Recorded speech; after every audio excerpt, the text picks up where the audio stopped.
Ragam permainan tradisional anak dan remaja di Minangkabau erat kaitannya dengan silek. Dari akar permainan ini, ada budaya mengikutinya, menjelma menjadi seni yang indah dan jadi ciri khas tiap-tiap negara. Alam Takambang tak sekedar hanya jadi guru, tapi juga wadah mewujudkan rasa syukur. Kerjasama, ketangguhan, pembentukan karakter seorang pemimpin dan yang dipimpin larut dalam permainan yang jadi seni anak negara.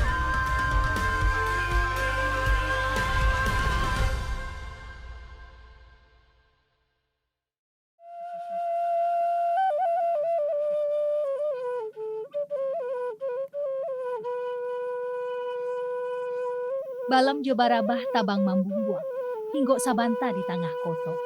Salam jo sambah samo kami anjuang, bakedun sana kasadoro. Barumah di koto sani, nagari tuo tapau jorana, rancak bansinan babunyi, mambuek gadangati jo senyum nan ramah. Ujung ladang, jorong paling pinggir di nagari koto sani, kecamatan Sapulah Koto Singkara. Konon menurut warga di sini, jorong ujung ladang jadi kawasan perbatasan Kabupaten Solok bagian barat dengan perbukitan di kawasan hutan Lubuk Minturun, Kota Padang.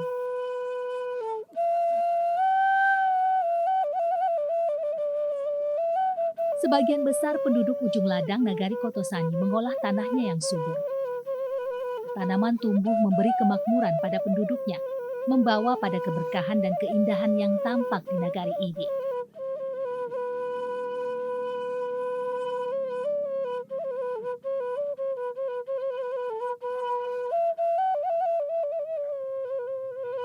Meski nagari ini relatif sepi, saya menikmati ketenangan dan pesona alamnya yang lepas. Mengagumi sawahnya yang berundak-undak, melihat dua remaja perempuan yang mengundang penasaran. Apa yang membuat mereka begitu bersemangat? Iya, mangga di situ tuh, kasih kelas.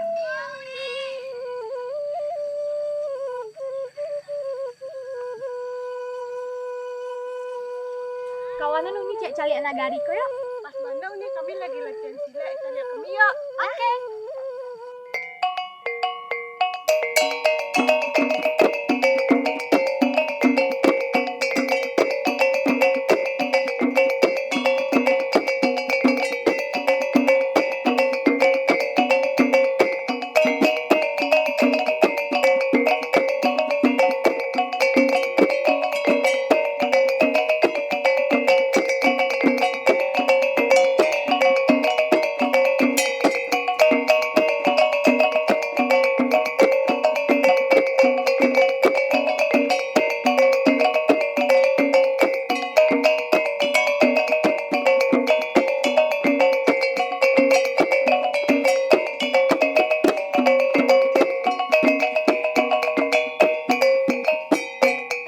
Silek di Minangkabau tidak selalu seni bela diri. Silek juga salah satu permainan anak nagari. Beruntung saya datang di saat yang tepat, bisa menikmati gerakan-gerakan silek kedua pesilat ini.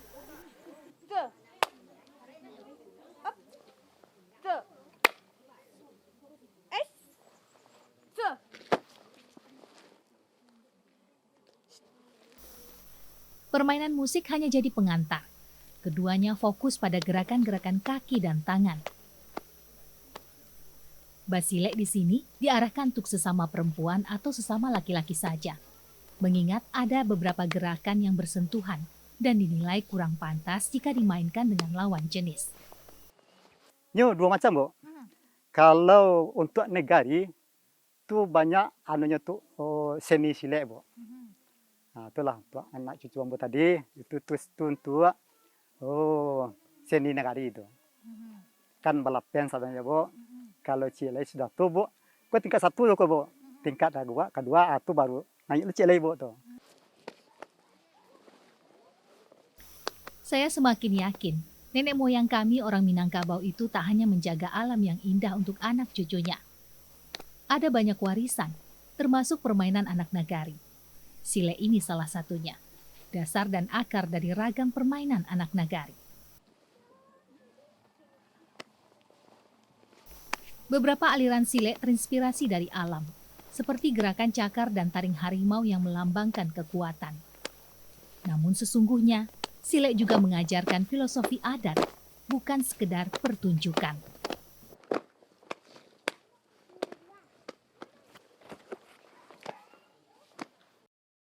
Oh, dari nenek moyangku. Pernah saya ke guru saya, kini pakailah ini. Untuk apa? Iko pailan cakak kayaknya. Kalau nak pakai iko bercakak jadinya. Jadi iya Pak, Bu, istilahnya larape iko dek kami, Bu jarang bercakap lah Bu. Paling kurang lari mau dulu Bu. Tapi kalau sudah lari itu yang jauh, tu apa boleh buat Bu. Ya Pak, ya, harus baralah dulu Bu. Pakai itulah silek tu ni. Tapi lah Bu, kalau sasana tu adalah Bu. Nah, ya. Silek adalah permainan jadi warisan yang ditinggalkan nenek moyang. Peninggalan itu turun-temurun dijaga, diamalkan karena mengandung banyak pengetahuan, membentuk karakter dan kebiasaan.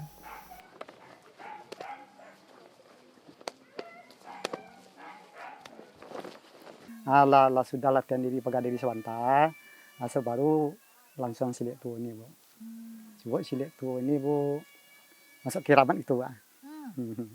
Coba kalau sejarah guru awak Bu, di harimau tadi di Sibon dulu Bu.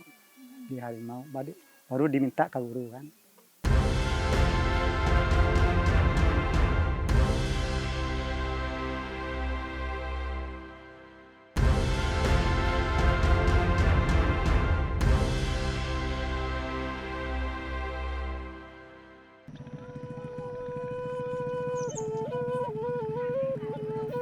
Di Jorong Ujung Ladang, Nagari Kotosani, ada danau kecil. Banyak yang menyebutnya Danau Tua. Ada juga yang mengatakan namanya Danau Ujung Ladang. Alaminya danau ini bertahan hingga saat ini, bagaikan permata tersembunyi di Kabupaten Solok, Sumatera Barat. Masyarakat di sini meyakini bahwa danau ini merupakan danau pertama yang terbentuk di antara danau-danau lain di Solok, termasuk Danau Singkarak.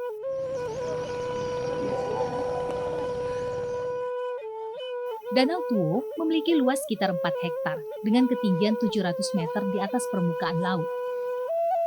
Sama seperti danau-danau lainnya, konon katanya Danau Tuo menyimpan legenda yang menarik. Menurut cerita, danau ini terbentuk dari air mata seorang putri raksasa yang dikhianati cintanya. Danau Tuo dikelilingi pepohonan hijau dan persawahan, menciptakan panorama yang menyejukkan mata.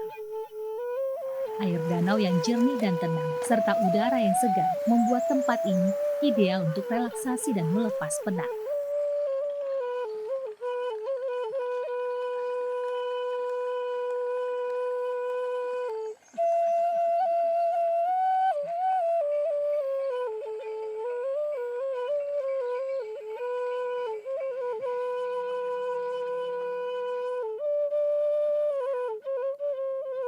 Adok adalah sebuah alat musik tradisional dari Nagari Kotosani, Kabupaten Solok, Sumatera Barat.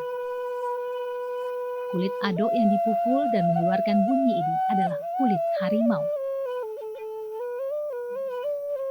Satu-satunya adok yang ada di Jorong Ujung Ladang ini berumur ratusan tahun. Dijaga turun-temurun anak cucu hingga 5 generasi. Suara adok inilah yang akan mengiringi tari adok, tari khas dari Kotosani.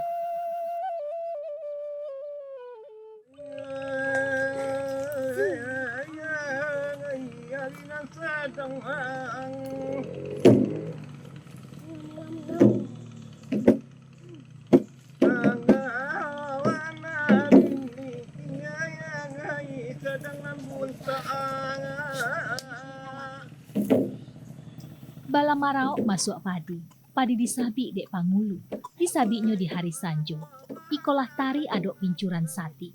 Kami mainkan saja dahulu, usako lamo nenek kita. Anak urang Koto Marapa, paika balai di hari Sanjo. Eloklah tari adok dibawa tagak, nah kita caliak basamo-samo.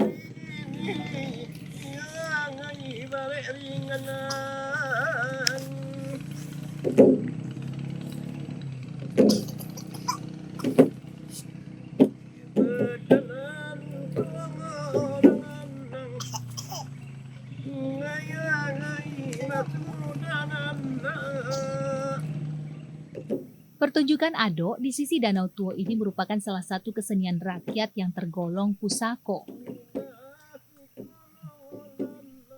Tari ini berasal dari sebuah cerita yang tumbuh dan berkembang di tengah masyarakat Korong Ubun-Ubun, Jorong Ujong Ladang Nagari Kotosani, Kecamatan Sapula Koto Singkarak, Kabupaten Solo. Ado sebagai sebuah pertunjukan kesenian tradisional punya unsur musik menggunakan instrumen perkusi atau ado.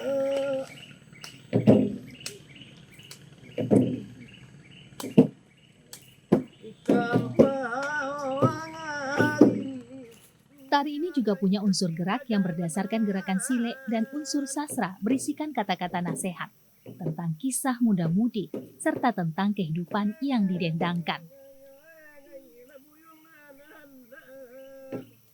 Setiap unsur menjadi satu kesatuan dalam pertunjukan Ado yang saling terkait antara satu unsur dengan unsur lainnya, seperti gerakan tarian yang ditentukan oleh tempo instrumen musik gendang.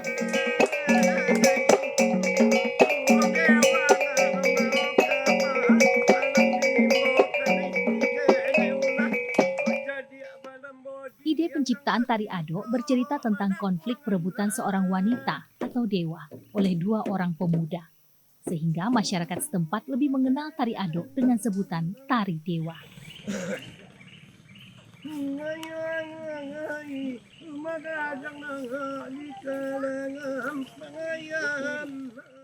Tari Ado adalah sebuah tari Tuo dari Kotosani.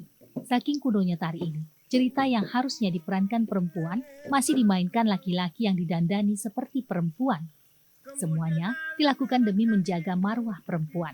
Karena beberapa gerakan dalam tari ini bersentuhan.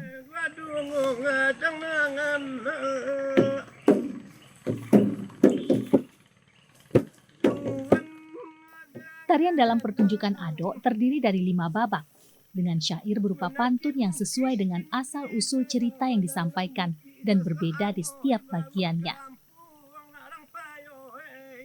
Adaw-adaw. Syairnya bercerita tentang kehidupan muda-mudi yang penuh keindahan dan hal-hal yang menyenangkan dalam pergaulan. Padah-padah, syairnya bercerita tentang kehidupan sehari-hari masyarakat.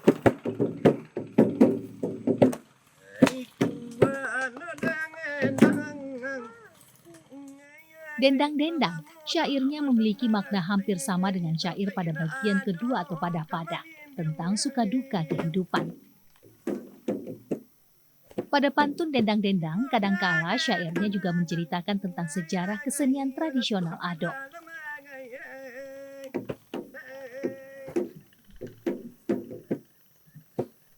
Dindin-dindin disebut juga dengan pantun Tuo, karena syairnya mengandung nasihat yang ditujukan kepada tetua adat.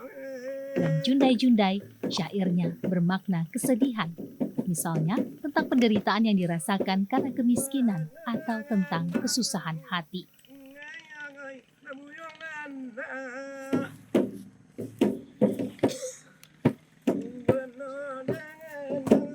Waktu itu kan lagi mengipas. Kadang-kadang dikipasnya lawannya, kadang-kadang dikipas yang ini.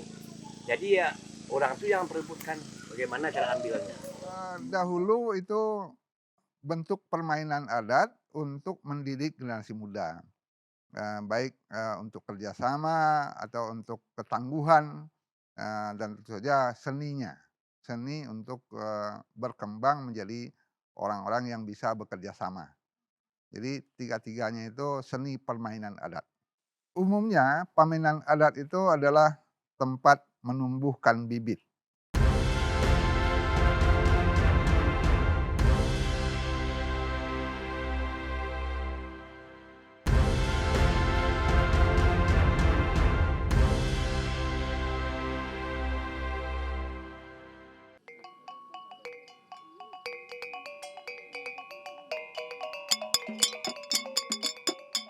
Tari piring yang berkembang di tengah masyarakat Jorong Ujong Ladang Nagari Kotosani, Kecamatan Sapula Koto Singkarak, Kabupaten Solo, juga merupakan salah satu pusako kesenian rakyat.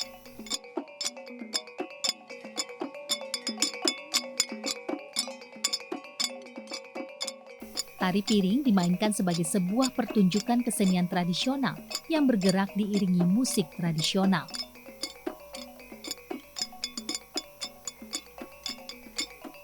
Musik tari piring menggunakan instrumen perkusi yang terdiri dari talempong, rebana, giring-giring, dan piring. Kadang tari piring juga diiringi bansi dan seruling.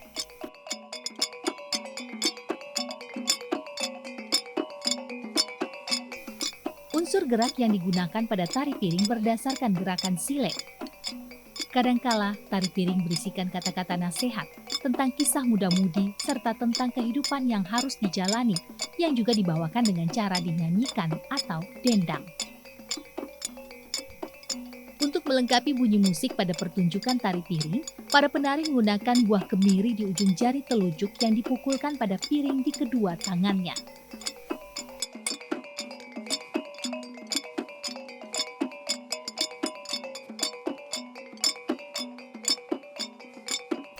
Tari piring biasanya dimainkan di depan rumah gadang.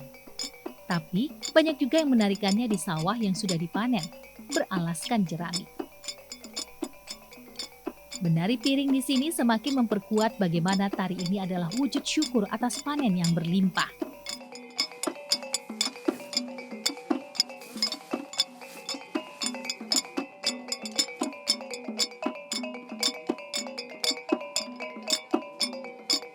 Tari piring di Jorong Ujung Ladang Negari Kotosani pada dasarnya terdiri dari 4 tahapan.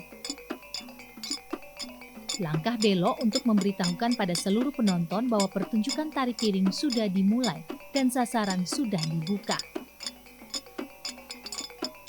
Langkah sintak, langkah 2 arah dengan keluar dan langkah sintak ke dalam.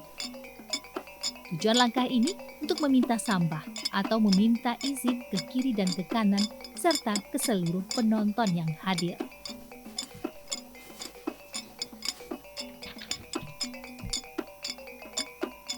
Langkah galuik ramu-ramu, kupu-kupu yang sedang bersenda gurau.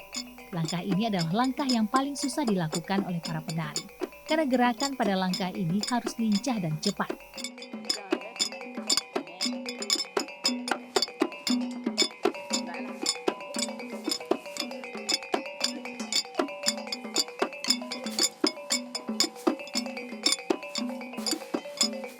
Langkah sawak, langkah ini dilakukan 2 arah, yaitu arah keluar dan arah ke dalam.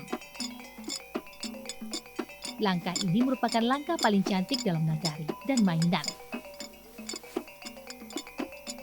Namun pada saat sekarang perkembangan gerakan tari piring yang ada di Jorong Ujung Ladang Nagari Kotosani tidak terpaku pada 4 gerakan tersebut. Para penari pun sudah mahir memodifikasi gerakannya, sehingga tercipta gerakan tari piring yang jauh lebih indah.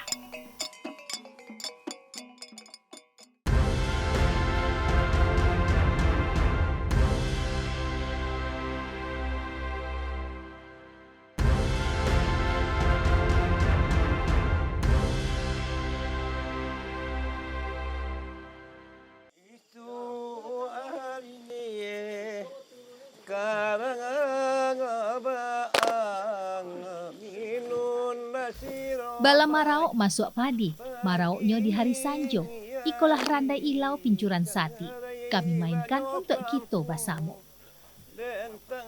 Kami nandari Ujung Ladang, di Sinan Talatak Danau Tuo. Dek rancak kilek loyang urang, seni budaya awak, jangan sampai lupa.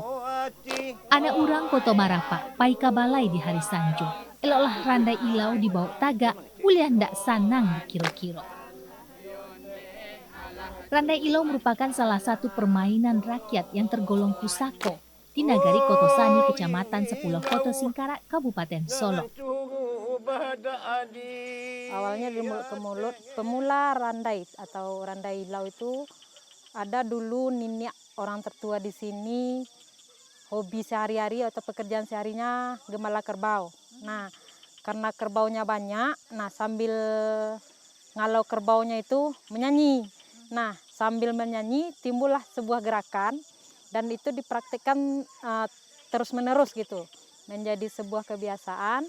Kemudian karena generasi kami di sini memang petani, Jadi gerakan itu dan nyanyian itu turun-temurun dilaksanakan secara teratur. Nah, timbullah sebuah gerakan yang indah. Makanya di Juang Ladang, Nagari Kotosani ini tercipta sebuah kesenian yang dinamakan dengan Randai Ilau. Randai memiliki unsur yang terdiri dari unsur gerak berdasarkan gerakan silek dan unsur sasra atau dendang berisikan kata nasihat untuk marapula yang akan turun dari rumah ibunya atau yang akan naik ke rumah orang sebagai sumando. Randai Ilau bertujuan untuk melepas anak kemenakan laki-laki yang menikah. Orang yang membawakan Randai Ilau disebut dengan tukang goreng. Randai Ilau ini cuman yang main di situ 2 aja. Pertama nyanyi, kemudian gerakan. Nah, pengantar musik yang ada cuman pengantar aja. Pertama main dan siap gitu. Sementara kalau randai yang lain ada cerita di situ. Sementara kalau Randai Ilau menyanyi di dalam bermain tanpa adanya cerita gitu.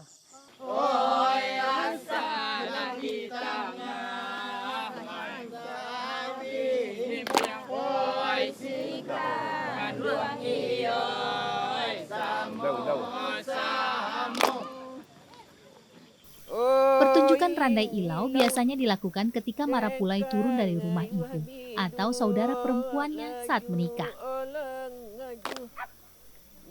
Akan tetapi pertunjukan Randai Ilau yang paling penting atau wajib adalah ketika akan naik ke rumah mertua untuk menjadi sebagai seorang sumando. Tujuannya adalah untuk mengingatkan atau mengajarkan kembali tugas dan fungsi orang sumando di atas rumah. Saat Randai Ilau dimainkan, menjadi momen pada pemilik rumah agar bersiap menyambut kedatangan orang sumando dengan cara menyusun dulang yang 5 dan sekaligus sebagai perintang bagi si Rajo Canang.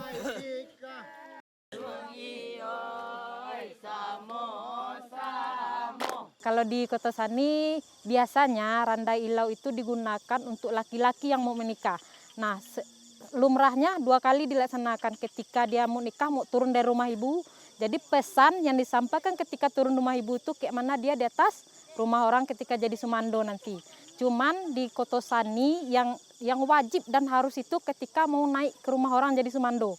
Jadi sebelum naik ke rumah istrinya di bawah, dilakukan randai itu yang wajib.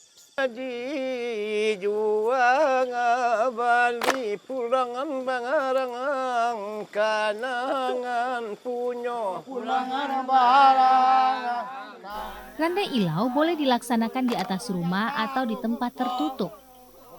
Pertunjukannya terdiri dari 8 babak. Setiap babak memiliki gerakan yang berbeda dan diikuti oleh irama dendang yang berbeda pula.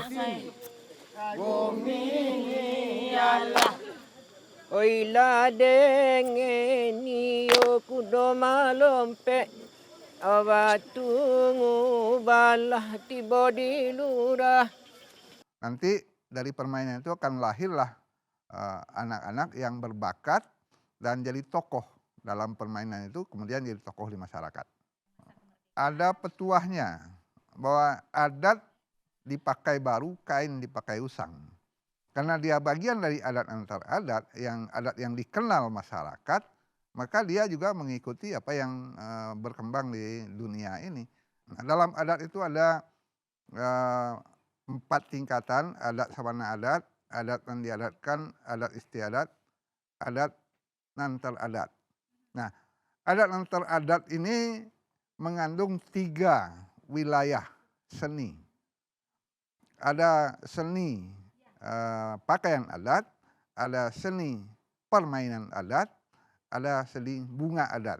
Nah, yang di tengah itu masuklah di sana Lukah Gilo, masuklah Balota Pelapa Pisang, masuk Randai Ilau, itu pamenan adat atau permainan adat. Itu satu bentuk dari kegiatan adat antar adat untuk membina kreativitas generasi muda. Biasanya pakai pembimbing namanya muncak. Ada nilai-nilai pendidikan, dan tentu saja umumnya adalah latihan untuk bekerja sama. Tagun gajah kama anang aki mancali ateng gingarai tengah biang ngarai tabiang dendang malang. Oi mandekan juga tolalayo asadang mula hai bansai ini le bansai kini dendang malang. Menyasa sagu jadi imling